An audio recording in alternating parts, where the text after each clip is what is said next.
At independence, Nigeria was anticipated as a food basket of Africa and the world. The expectations were certainly not misplaced, with the groundnut pyramids of Kano, the cotton fields of the north central, and cocoa in the southwest, while the palm farms accentuated the landscape of eastern Nigeria.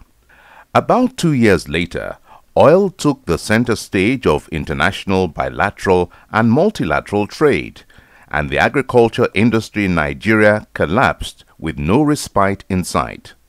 Soon Nigeria had moved from being a big food producer to being a net food importer, frittering away its God-given newfound resources recklessly. As times changed, new challenges emerged with the prediction of dwindling oil revenues in the nearest future. There was no doubt the need for an agricultural revolution to rescue the situation in Nigeria. The federal government under former President Olusegun Obasanjo encouraged a return to agriculture as a basis of Nigeria's economic reform agenda. Most state governments promised to lead the revolution, but despite the array of promises, only the Kwara State government kick-started a real revolution in the agricultural sector. The silent agricultural revolution in Kwara State began when the Saraki administration instituted a special agriculture program tagged Back to Farm Initiative. Just as the silent revolution began to take root, the Zimbabwean government parted ways with their foreign farming partners, and what was their loss became the gain of the Kwara people as the displaced Zimbabwean white farmers found a new home in the state. The then administration, in its usual proactive style, cashed in on the situation, and the farmers promptly relocated to a 13,000-hectare facility in Shonga, Edo local government area, and another 1,000 hectares of arable farmland in Malete in Moro local government area, both of Kwara State. The last administration facilitated the setting up of commercial farming venture in Shonga. So it is purely a private sector driven initiative. And the farmers are running the business as businesses. With emphasis on crop planting, animal husbandry and value addition, including processing and exporting, Kwara State has become the model to other states and institutions in the country. Today, Shonga Farm, located on a large expanse of land in Shonga town on the outskirts of the state, is host to a dairy with the capacity to produce 50,000 gallons of milk and different varieties of top-shelf yogurt drinks daily through 1,500 herds of cow sourced from Brazil. The same farm also produces thousands of chickens daily through a fully automated poultry as a source of protein for residents of Kwara State, while the surplus is exported as a foreign exchange earner for the state and Nigeria. As I'm talking to you now, we have chicken that's on a cycle of every 6 weeks. We turn over about 160,000 birds. As I'm talking to you now, if you are tasting pig milk produced by Wamco, anywhere in Nigeria, you are actually drinking part of our product, because we supply almost the entire, close to 80%, not 90% of the fresh milk component of the Wamco milk structure. Now we've also signed off on Nutrisima. Again, all these things is just to provide, good food security to Nigerians, and then make sure that we all live good and healthy life. The farm also produces a substantial part of Nigeria's rice, maize and soya beans, while a substantial part of the vast land is dedicated to cassava production.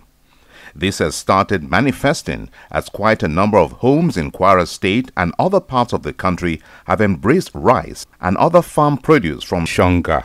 The most critical thing in getting to sort out commercial farming here in Kwara State is for us to evolve a model. And that model has been evolved, and that is what we're applying to our local farmers. We're trying to see a situation whereby our local farmers will no more see farming as a social business. They see it as a profitable business. And they must learn to understand that inputs have to be properly articulated to give us proper output and generate the desired impact. As it is today, we've been able to model out from Shonga a process which allows our farmers to know that they can farm and target their products towards specific markets. The Malete Integrated Youth Farm is yet another colossal stride amongst the several taken by the Kwara State government towards making Kwara State the agricultural hub of Nigeria. The center is another Kwara State government strategic initiative for creating a successor generation of new Nigerian farmers, and the Agricultural Training Institute is for young men and women with different educational backgrounds. The students are trained in a wide range of agricultural practices. While on the farm, the students also earn monthly stipends and on graduation are supported, and the successes recorded from the project continue to reverberate across the state and Nigeria. Because of the what we have been taught here, so all the knowledge I didn't know before. So when I got here, I know a lot. The present governor, His Excellency Governor Abdul Fattah Ahmed, because before he even be elected to the post, we have been hearing from him that the youth is the most paramount thing in his mind. And once he gets to it, we still discover that he's a man of his word. He has started something tangible on the youth. So, and I really give thanks to him, and I will also appeal to him that he should please continue like this. The center contributed about 500 tons of maize to Kwara State that was sold through the Minister of Agriculture and Natural Resources of Kwara State. About 60 tons of cassava, close to 1,000 tons of soybean, minus other products like broilers that we produce here. So significantly, this center contributed to food security. We have graduated over 400 youths in agriculture. And I must let you know that from the internal impact assessment that we conducted, I'm proud to tell you that over 70% of ex-trainees of this center are still involved in agriculture or agro-allied activities. So to us, it's a success. The little money that we be given is what we use for this little pottery, as you can see, which we believe government will do more for us. I want every youth in this state to embark on agriculture. You know, you can begin from your backyard, you understand, because agriculture is very profitable. And if government can fully embark on this program, non-youth will not have work in this country. Investment in agriculture has increased production. It has generated a lot of employment. We integrate with external investors, outside investors, including indigenous investors, and transfer of technology has improved the lots of our farmers. We have a lot of young men adopting commercial agriculture, commercial farming. The youth we are training in Malete, we support them to set up farms in large scale so that they will be serve as change agents in their localities, in their respective local government.